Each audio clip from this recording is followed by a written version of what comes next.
Somewhere in the hills above Los Angeles sits a house with 49 bathrooms, 5 swimming pools, a nightclub, and its own private running track. Most nights, nobody is inside it at all. You'd think the hard part was already over. Someone signs for more money than most people will earn in 10 lifetimes, and now they just own it. But the purchase might be the smallest transaction they ever make on that house. Owning something like this doesn't end at closing. It starts there. And the strange part is that a lot of the richest people on Earth go out of their way to avoid actually paying for houses like this in full, even when they could write the check without blinking. So what does it really cost to keep a place like this running? And why would someone worth billions choose to owe money on a house they could buy outright? Follow the numbers long enough, and a mega estate stops looking like a trophy. It starts looking like a small, extremely expensive company that happens to have bedrooms. Start with a number everyone assumes is the whole story: the price tag.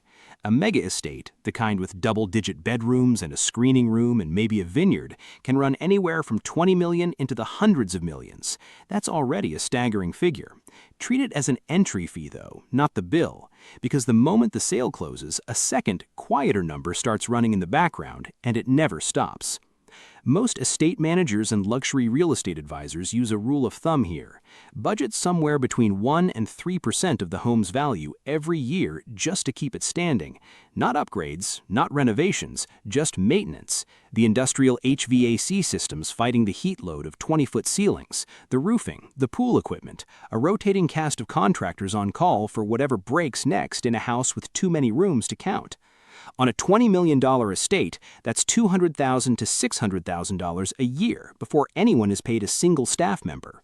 On something closer to $100 million, it's $1 to $3 million every year, whether the owner visits 4 times or not once. Maintenance is the easy part to picture, though. The harder part is the people. A house of real size doesn't run itself, and it doesn't run on a cleaning service that shows up twice a week. Firms that staff these properties describe something closer to running a small hotel: a house manager to oversee everything, rotating housekeepers, groundskeepers, private chefs, drivers, and increasingly full-time security. One firm that places staff in luxury households nationally put the cost of a 20-person team at around $5,000 a day. That works out to roughly $1.8 million a year in payroll alone before the house has even been cleaned once.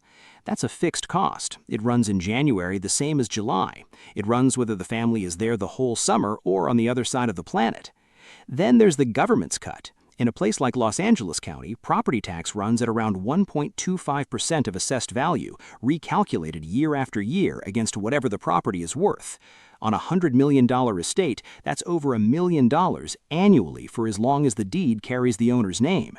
Different states play by different rules, but the pattern holds almost everywhere. The tax bill doesn't care how often the pool gets used. Insurance is its own separate puzzle. A structure this large, this custom, and this exposed to wildfire or flood risk isn't underwritten like a normal home. Insurers have to price coverage for the artwork, the wine cellar, staff liability, materials that might not even be manufactured anymore. It's one more cost that scales with the size of the house, not with how often anyone's actually inside it.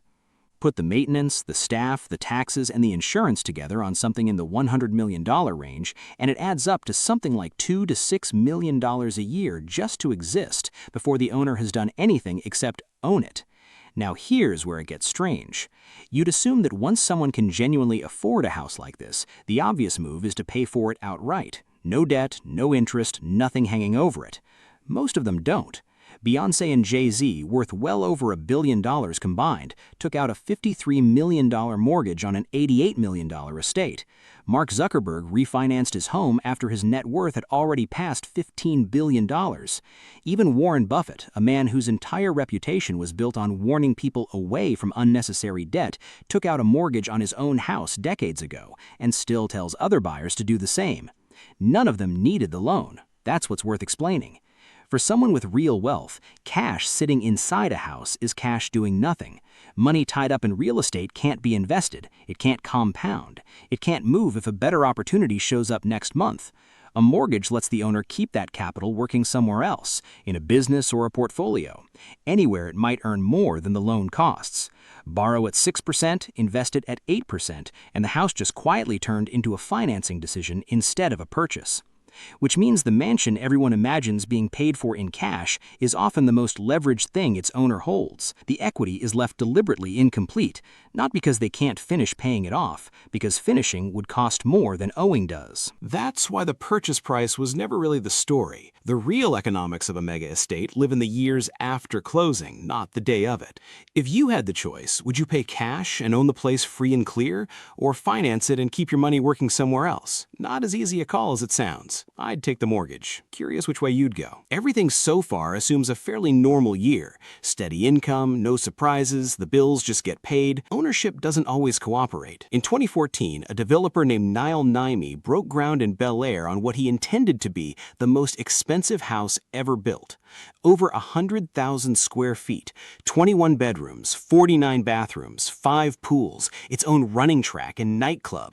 He talked about eventually selling it for as much as $500 million. To build something that size, he borrowed heavily, hundreds of millions of dollars in construction debt stacked on top of hundreds of millions in ambition. Construction dragged on for nearly a decade. Costs kept climbing, and a house that expensive doesn't have many possible buyers to begin with.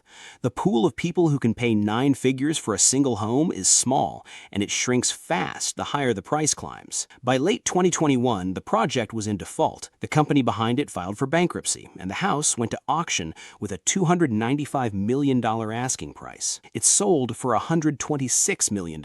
The final price didn't even cover half of the roughly $250 million owed against the property. The house itself wasn't really the failure. The failure was borrowing as though a $100 million buyer would always be waiting on demand the second the project needed one. Debt on an ordinary asset is manageable because you can usually sell fast if you need to. Debt on a one-of-a-kind 100,000 square foot estate is a different kind of risk entirely, because when you actually need a buyer, there might be 5 people on the planet who both can and want to. This isn't a new problem. It's usually just slower. In 1895, George Vanderbilt finished building Biltmore outside Asheville, North Carolina, still the largest privately owned house ever built in the United States.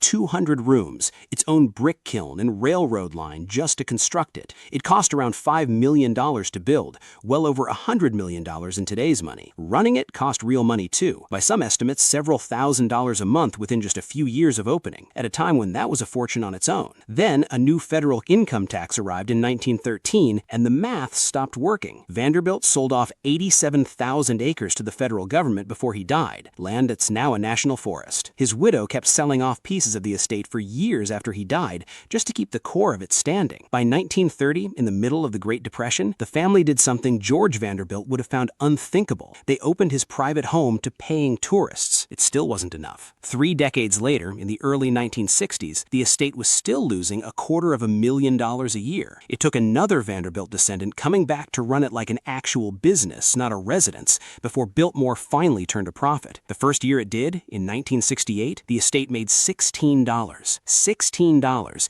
after 70 years and something close to $100 million spent just keeping the place standing. That's the part worth sitting with. Today, Biltmore is still owned by Vanderbilt's descendants, and it works because at some point it stopped being a house and became an operation.